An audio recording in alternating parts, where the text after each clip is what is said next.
We start off in our mother's arms, safe from the cold.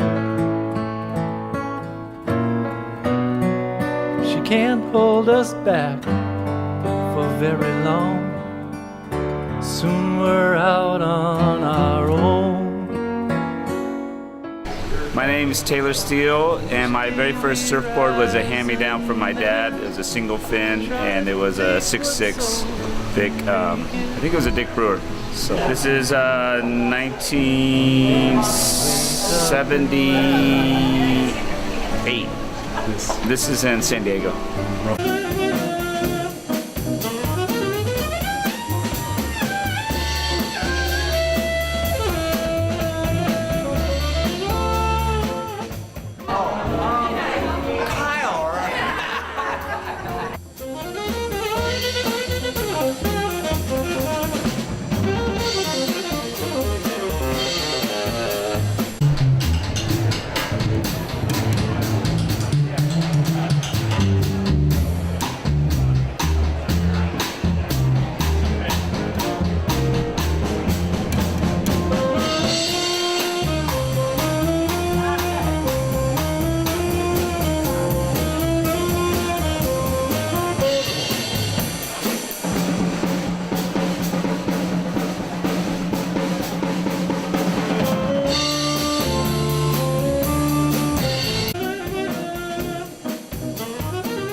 So tonight we're celebrating our 10th year of the Honolulu Surf Film Festival. Every single year, we're reminded that this festival is probably the most unique and well-attended festival that takes place here at the Doris Duke Theatre at the museum.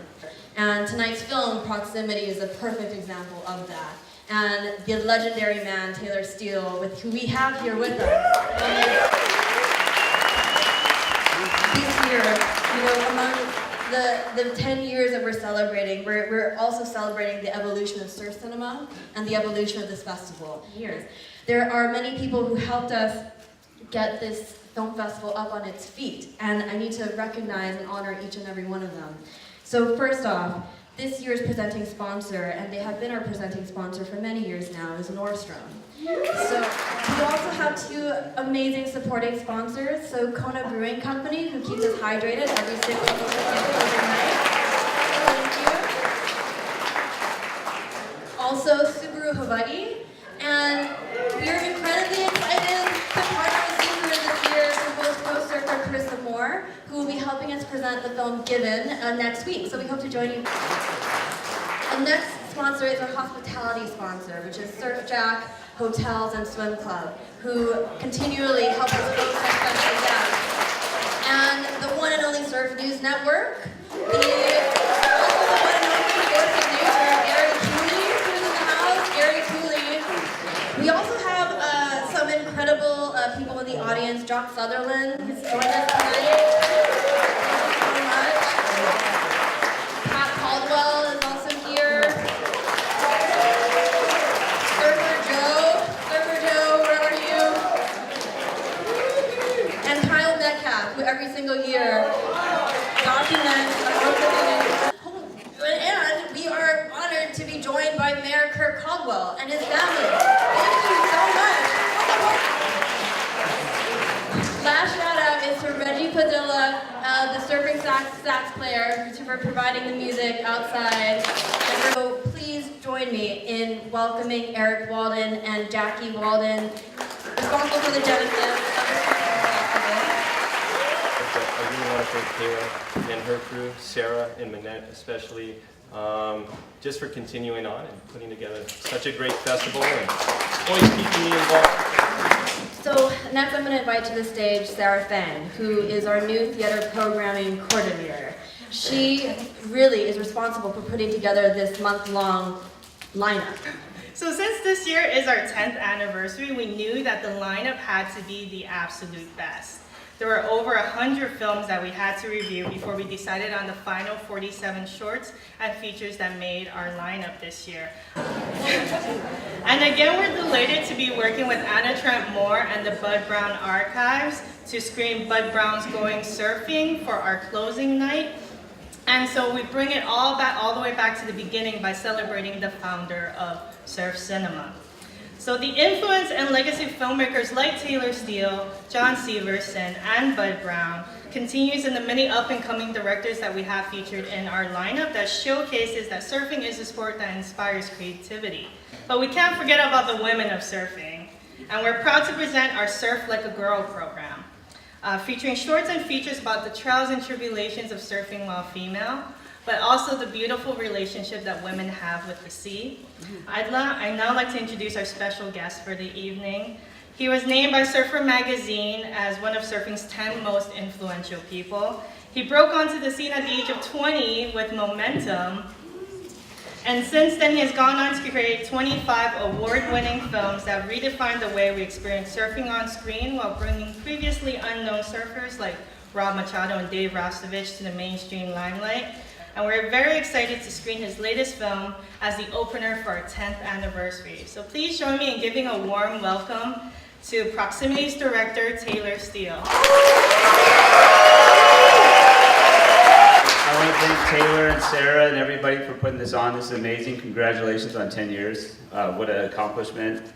For me, making this film is, I wanted to do something that's sort of the anti-webisode, and so showing it in a theater is exactly how I wanted to have people view it. So I'm honored to have it in the Doris Duke Theatre. This is amazing. What a great theater. So I'm not going to talk that much now. There'll be a Q&A after, so I'll wait for that. And hopefully you enjoy.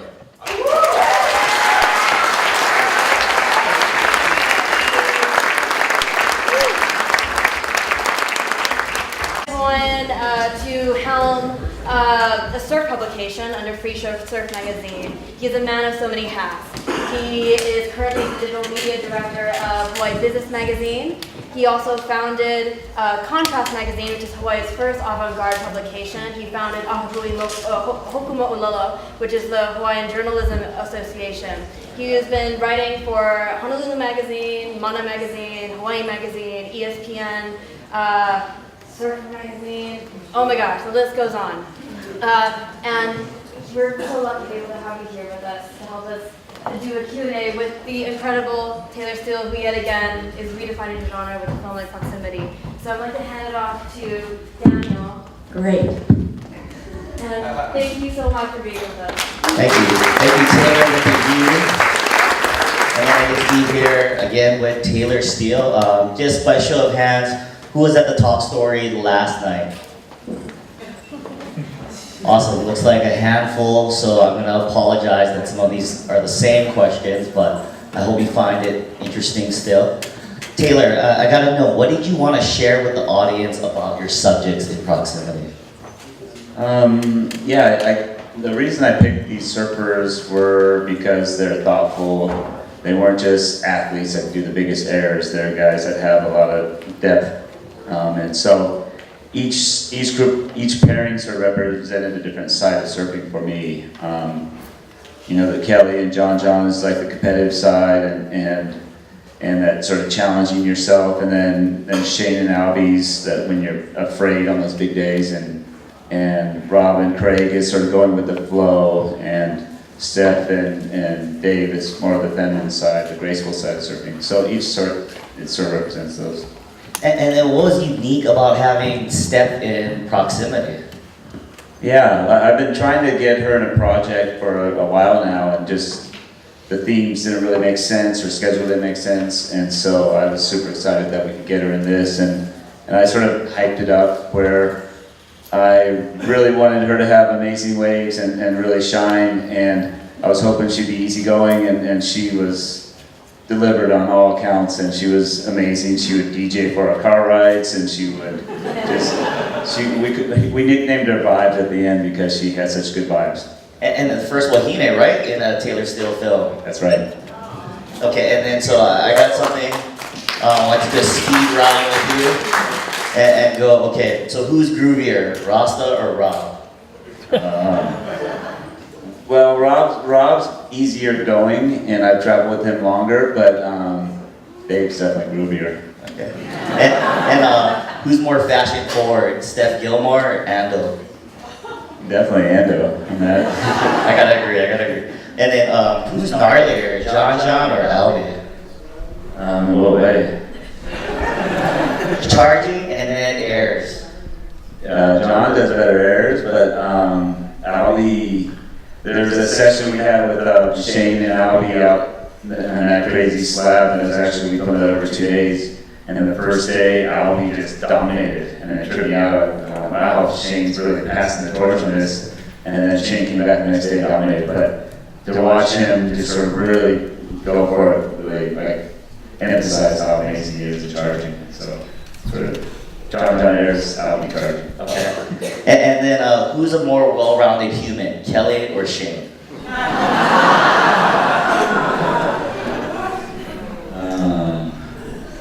Yeah, Kelly's pretty inspirational.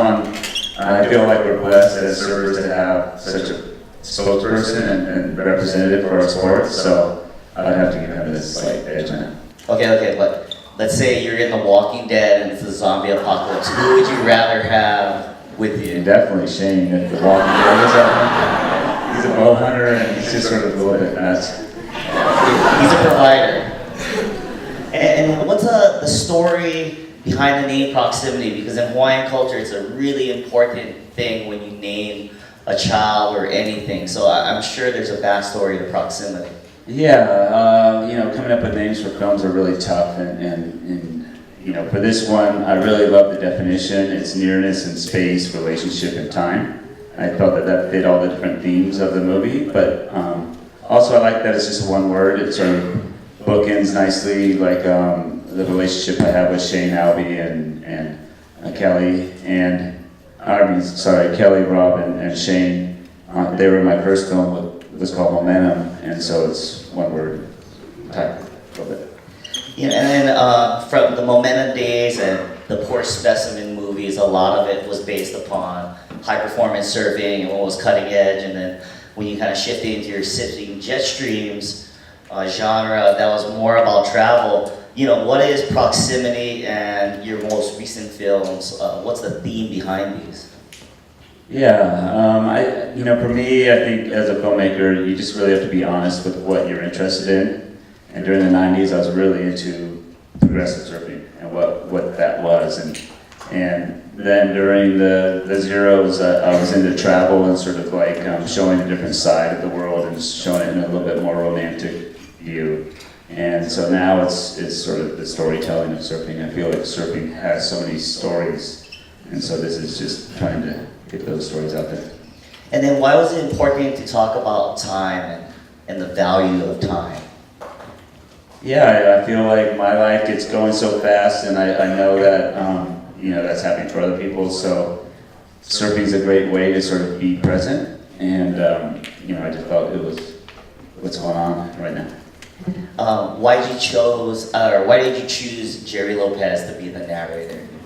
Yeah, I feel super honored that he was the narrator for this, and I feel like, for one, I think every surfer in the film aspires to be like Jerry. I know that I do. I think that he's got a real great way he approaches life, and I think that if there's anybody giving you sort of tips on how to live your life better, it would be Jerry. He's like the Dalai Lama of surfing, you guys know that. And he was also in Conan Barbarian, too. I always think that's so cool. And where was the most challenging location to shoot, and why was it so challenging? I think, each trip had its own challenges. Getting John and Kelly on a trip was super challenging. I had to fly over here, pick them both up, and get them in the car at 4 a.m., which you could just imagine trying to get Kelly and John up at 4 a.m. I was like knocking on their door and getting them out of bed with their pillow and putting them in the car. And so that was really challenging and stressful. That was probably the most stressful. And then on our trip, when we were shooting on location with Rob and Craig, during that sort of foggy, sort of long left, we had our drone go down with our camera.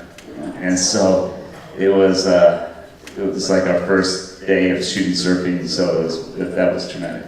And then for those that don't know, what's the drone setup you use, and then what's the camera on there? Yeah, so that one we had a red camera on there with some nice film lenses on it, and it was an 8-blade drone, the newest, biggest thing to hold a red camera, which are pretty big lenses, cameras. So probably all in, it was like $100,000 going into the waves. Holy smokes, I don't even make that in a year at Hawaii Business Magazine. The drone operator started crying, and he was like running around on the beach freaking out. He was asking Rob to go get it. And it like sinks, and the waves were big, and Rob's like, what? I can't get it. You always gotta pay to play, so I'm gonna say that was the donation at that point. Yeah, that was. And then, what's the story about the slab? That grower at the end of the movie is so gnarly. Yeah, so that was our first trip, and we had a lot of camera crew and on these things, and we only had 4 trips planned, so they're all sort of, we had budgets set aside for each trip. We didn't really have the leeway of doing reshoots, and so we flew to Northern Europe, and the swell was perfect, and we got there, and there was no waves. It was flat. And so it was almost like one of those things like, do we even make this project? Do we cancel it? You know, this costs a lot of money just to get here, and there's no waves. So we just decided to shoot lifestyle, and because there's no forecast on for the near future on our whole trip with flat. And so we were going to shoot waves and maybe reshoot in Tasmania or cheat it, and then we found this sort of weird little big slab, and the guys tried to surf it when it was small, and then all of a sudden this boat built, and they were able to explore. So it was a blessing. Yeah, the wave looks so gnarly. I've never seen anything like it. Yeah, like I don't think anybody else would have surfed it, so we had the right crew for that. And then, it's always been an honor and also a way that a pro surfer reaches an upper echelon of their career by having the last segment in a Taylor Steele film. Does that still hold weight to this day?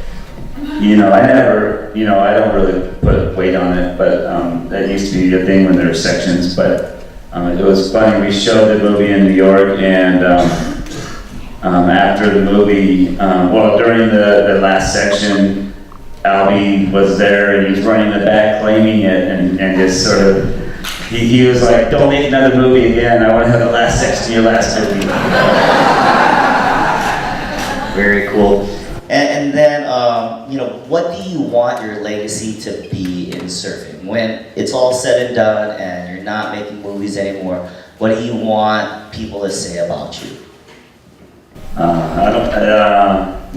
guess that I was, a genuine voice for surfers, that related to my films at that time, so maybe my generation. But hopefully it transcends that and becomes a voice for most surfers. Cool. And then, I don't know about you, but this is probably the most polite audience I've ever seen at a surf movie premiere. Yeah, well, with this movie, it's not one of those ones where you're getting those big kickouts and the cheers where you get through the whole. Yeah, you're not getting that. So, but I did appreciate where people were laughing, and so they were giving us something. So I like that. That's huge, right? Every time you intend for a joke, you're just squeezing and hoping somebody's gonna laugh. Yeah. Okay. Any questions from the audience? Sir. Dude, do you ever miss the momentum days? Like, do you ever think, I just gotta do one more thing before my career? Are you stuck on it? Yeah, this is pretty far from a momentum movie. Yeah. What I miss about the momentum time frame was that the punk rock bands were hanging out at our house playing pool to see who did dishes, and same with the surfers. Everybody was hanging out together. And so they're sleeping at my parents' house. So like I miss that sort of like we're all a team making a project.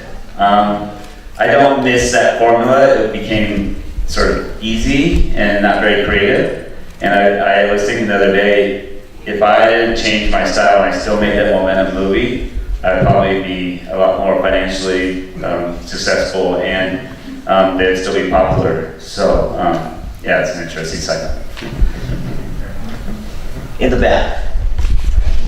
Taylor, can you tell me that if the surf movie industry, of which you're a great part, congratulations on another good movie, is the surf movie industry keeping pace with like the efforts of surfers on the international scene to reduce human abuses, and people like the Surf Out Foundation in our own country that are resolving ecological conflicts all the time? Are you guys, you guys seem pretty serious about heightening awareness about some of the imbalances that are going on in our world today, and I like your evolution, but you should have had women in your movie sooner, because there's some great women surfers out there.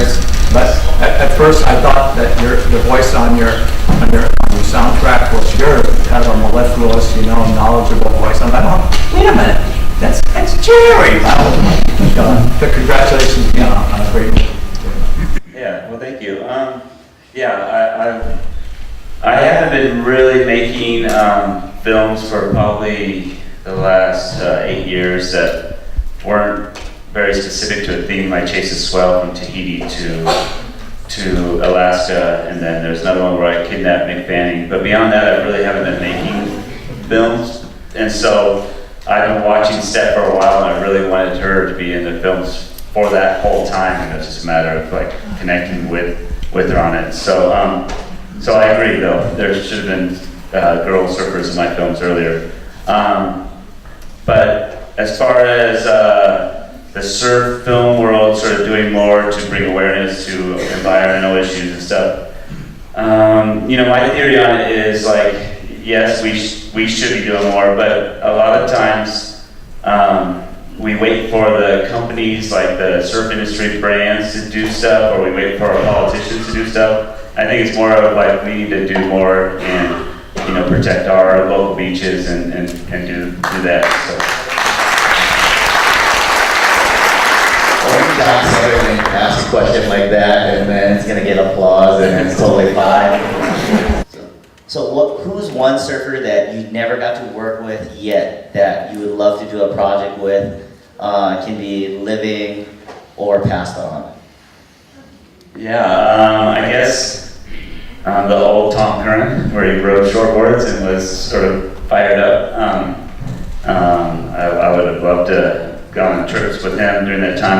I actually went on a boat trip with him, and he surfed at like 5 a.m. and got out at like 6 a.m. before everybody got up, and he started sawing his fins in half, and he was on a boat with us and we never saw him. So I didn't feel like we went on a trip together. Any other questions? Yeah, you in the middle. Speaking of competitive swimming, who won that chess game and who's the better chess player? The sort of like the way it's ended is like it's ongoing, just like these guys' careers, and you don't know the ending. But I'll give you a hint. John reads chess books. Matt? I have a technical question. Before drones, I've been watching these films since Endless Summer. I'm dating myself. How do they film when they go inside the curl? I'm just astounded that you're able to get it. Yeah. Helicopters or other people on cameras? Well, we had a drone team on this one, and we had a water guy. I shot a lot of the land stuff, and then we had a guy shooting more beautiful lifestyle land elements, and then we had a team shooting virtual reality, and then we had a team shooting behind the scenes. So we had sort of a massive team, but I think you're talking about some of the water angles, and the guys that do that are specialists. They're experts at that, and the guys that we were lucky to work with, they're amazing. The guy from Australia, Talon, and there's Darren Crawford, he's in California, and Alejandro from Uruguay for our guys. So. It's fascinating how they can capture that. Yeah, they have to put themselves right in the mix. And just think of it from a production standpoint, if the surfer is freezing, think of the guy in the water capturing the water shot. Gentleman back there, you had a question. The Rasta Steph Gilmore pairing was the most interesting for me. First of all, why did you not pick another female, a younger female, to pair with Steph? And since you picked one, why Rasta if not another female? Yeah, well, I definitely wanted Steph. Steph was chose before Dave.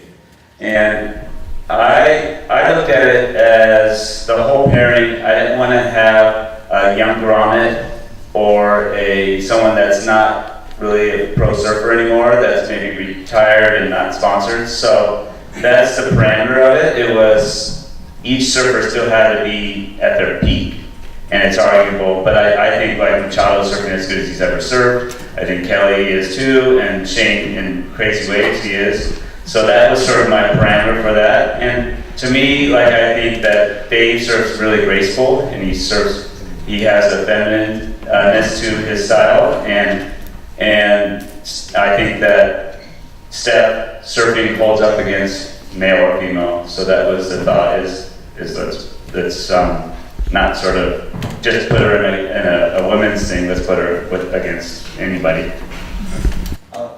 With the lid. I don't really have a question, but I have a comment. I loved Steph and Dave. I felt they were dancing on the way together, and I thought they were perfect together. I thought that was just a beautiful film moment in the movie. Yeah, that's my favorite way of the film. I love that. And I think it reminded me of a dance as well, and it's almost a throwback to the kings and queens Yeah, I thought it was great. dancing together on the wave. Yeah. It was just so beautiful. Yeah, so like, to sort of answer your question, once I saw that wave, I went, that was the right call to have a male and female. Yeah, and that's the first time they've really hung out, but it was interesting because Steph, there wasn't that obvious pairing, and as obvious as John and Kelly. But once I got on a trip, I felt like both of them were so similar, and there is a 10 years difference on that, so it felt like it's still enough of a generation difference. So, I was really happy when I got them together, and I felt like they represented this side of surfing that I wanted represented. Question over there. Yeah, anybody ever surfed that slab before? Shane? No, no one surfed that before. I doubt anyone's even surfing it now. I don't think it's a go-to. I can probably tell everybody here and be safe for a while. Two-parter. How much time did you invest in each segment, and how did the relationships evolve between the surfers as they were spending time together? Yeah, each trip was 5 days to 10 days, and it took a year to a year and a half to get those trips to happen. John and Kelly would be like, I had January for you, and then no swells would come out. I have to wait till the next January. Rob and Craig, they would go, I have March, and then I have October. So then if there's no waves in the right, each location we wanted them to be contrasting from each other, but also highlight the surfers' personalities and waves that would make them, look the best. So 5 to 10 days for that. And then the other question was, How did the relationships? How the relationships evolve. I think like in the beginning there was sort of like an awkwardness, I guess, with each other, maybe a nervousness on how to act. We were doing a lot of different things. I think the relationship also, they had to get used to the way we were filming. We were filming a lot of things that they're usually not really used to. And there had to be that trust with me to not really make like a reality show on that trip, so, that I think like the younger guys looked at how Kelly and Shane and Rob,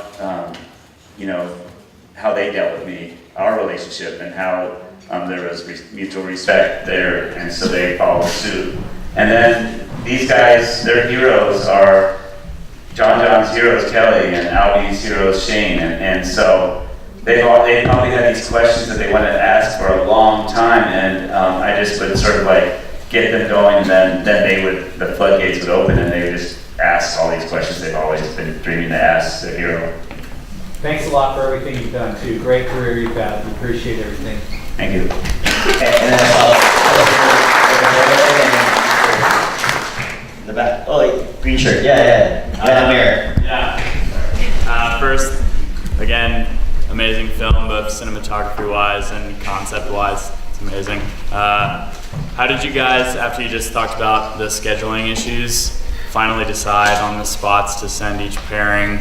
And when you finally decided on that, or I guess in the timeline of deciding the spots, who played like the biggest role, forecasting-wise, or actually picking where each pairing would go?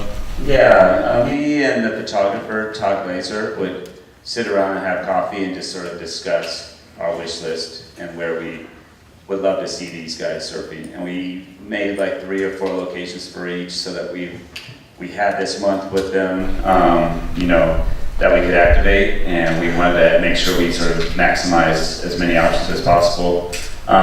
Certain surfers were a lot more limited, like Shane and Albie. We wanted them in a heavy wave. I didn't want them to be in a wave where Albie was doing all these crazy airs and Shane was trying to keep up with that. I wanted to be even playing ground. So theirs was more limited. We had Kelly's and John's location we wanted that location. And then the rest were just sort of like wherever was good. And so, yeah, me and Todd Glazer, but Todd would be the guy that he'd be, this is the swell, let's go. And he was feeling the pressure when we showed up in Northern Europe and there was no waves. And the whole crew was just staring at us. That sucks. And then for people who don't know and have never been around that caliber of surfer, those guys are ultra competitive, right? Yeah. It's funny, they're super competitive with each other, but it was a fun, friendly rivalry in the water. But when Shane and Albie were scoring, they're mic'd, and I got to hear some of the stuff. They're like, "Oh, I can't wait till Kelly sees this."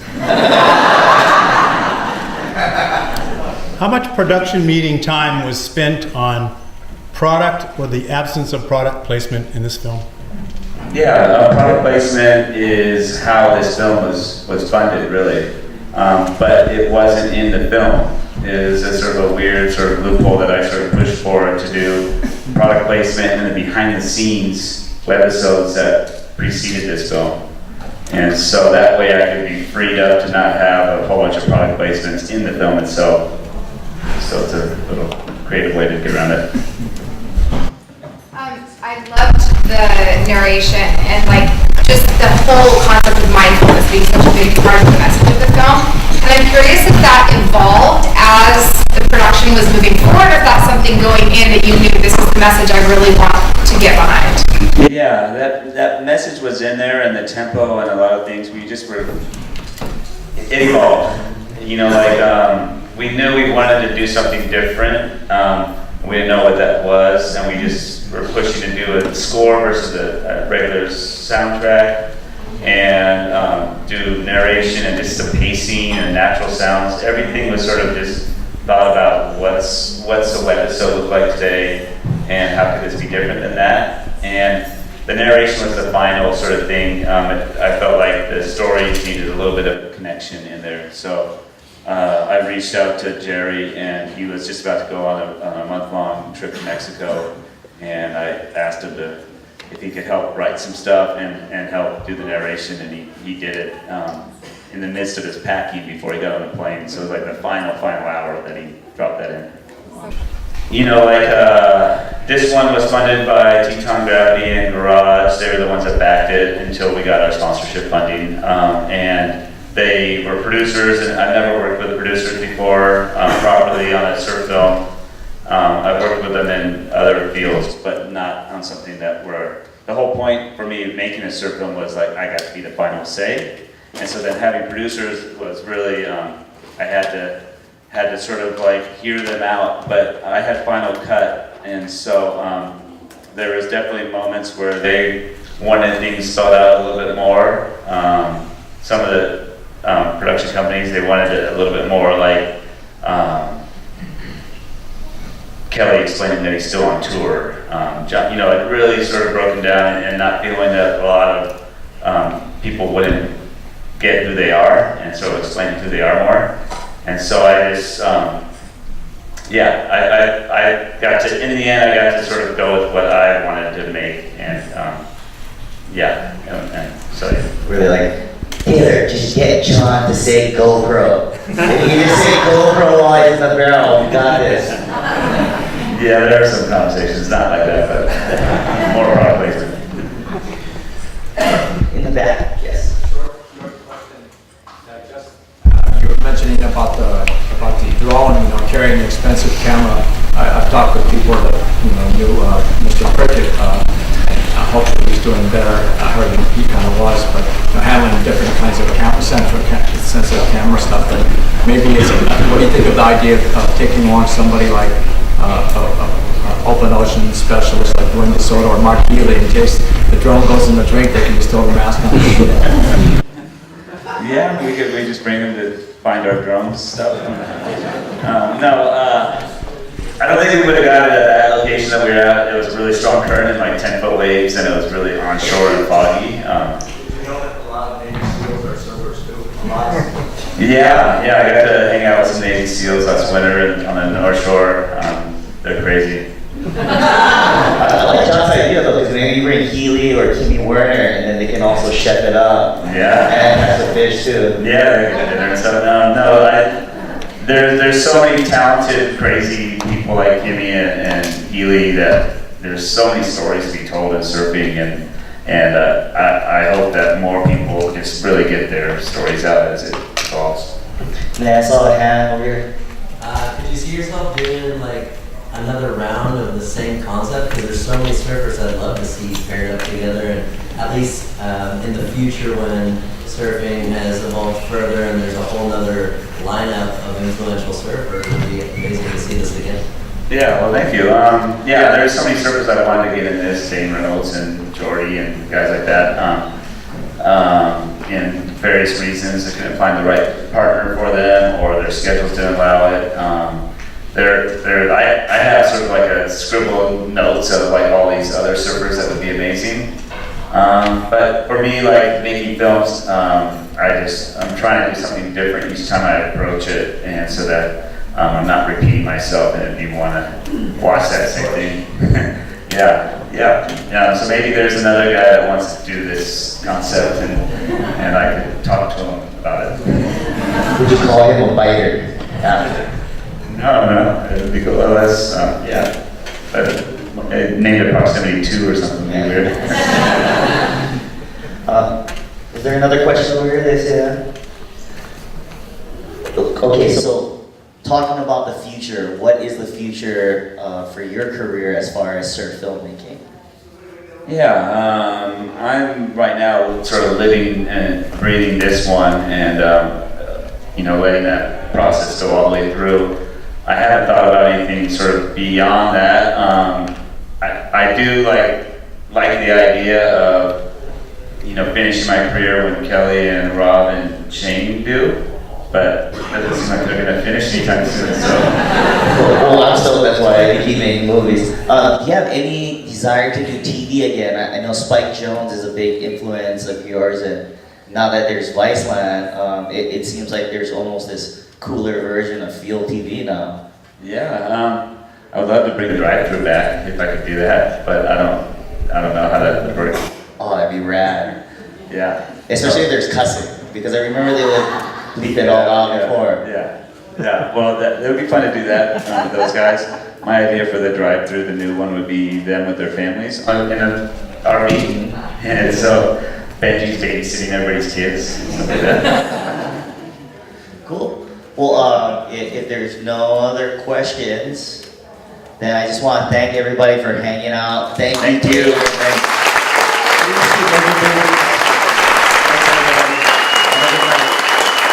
Thank you, Taylor.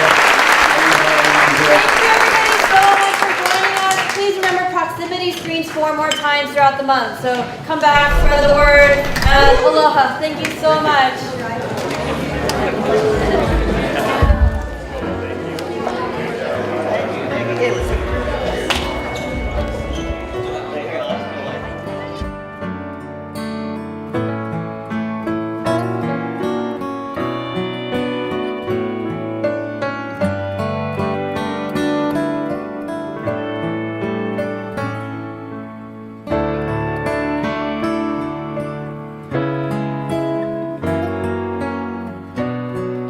start off in our mother's arms, safe from the cold. She can't hold us back for very long. Soon we're out on